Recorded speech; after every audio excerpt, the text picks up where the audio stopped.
Hey, it's Everyday Nerdy. I just want to say maraming salamat to my Filipinos because I see y'all are like 60% of my views. So, giving a shout out and let's start.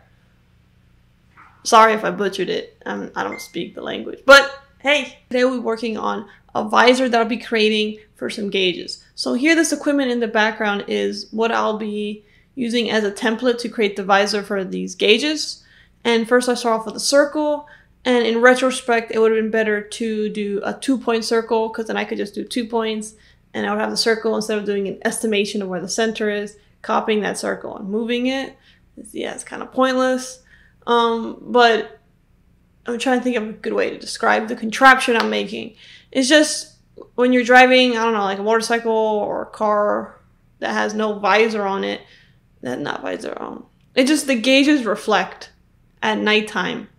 And so to prevent the gauges from reflecting, you can just 3D print a visor on top of it. So it no longer reflects. Yeah. So this was requested by my papi. He uses it for one of his car thingies. And he's like, oh, it's reflecting a lot. And I was like, cool. And they tried to charge him like $100-something for like a little piece of plastic. And I was like, I got you. And so I did this. I decided to make a video on how I made it. And basically it's a bunch of circles. You do a bunch of circles. And you do offsets of the circles so they can, be circles. And then here, see, I do a 2-point circle here because it makes it easier. And then you do an offset. And then once you have all the circles done, you can copy and paste them. And then I learned that not everything is symmetric, even when it's made by some fancy company, because when I would do symmetry, they wouldn't align up. So then you do the outline with the lines. And so I did these lines is because for this contraption, you don't have to extrude all of it. You can cut this in half. And so here I'm trimming all the fat with a trim tool of the lines that I won't be using to extrude. You don't have to do this, but I did it because it saves time printing. So once I trim it all, you'll see the only thing holding in this visor I'm making will be the top 2 screws. Maybe I can do some stuff on top to show you like what I'm going to be left with. And then when I'm left with what I need, just old-fashioned, you just extrude. You can extrude as much as you want.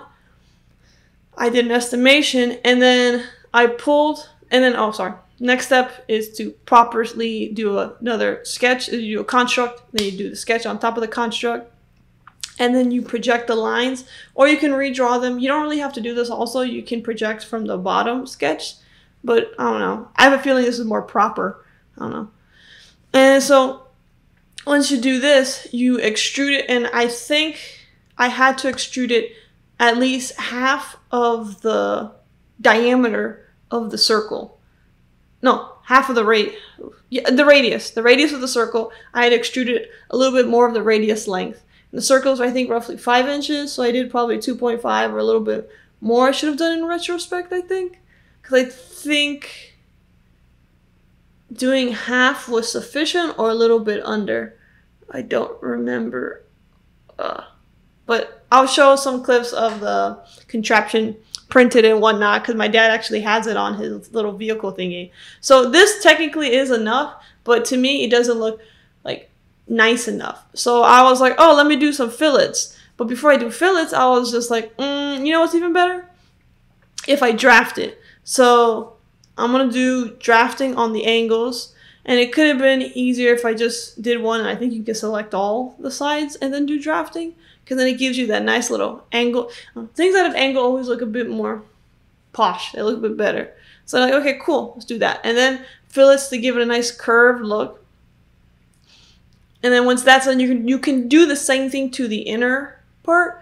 Which I then realized I don't think is a good idea. Because I think when you do that, it makes it harder to put it on and off. So this part can probably be skipped, but it's up to what you want to do if you put on this contraption. But voila, this is an actual useful 3D printed item that saved my father quite a bit of money. I mean, I wasn't going to let him freaking be robbed for like $100-something. Granted, they were using, I think, the carbon fiber 3D printing. But hey, the PLA, it's been months. And it hasn't melted off. So, pretty good, right? He's happy with it. So here's some photos of the contraptions and here and there. Yeah, pretty cool.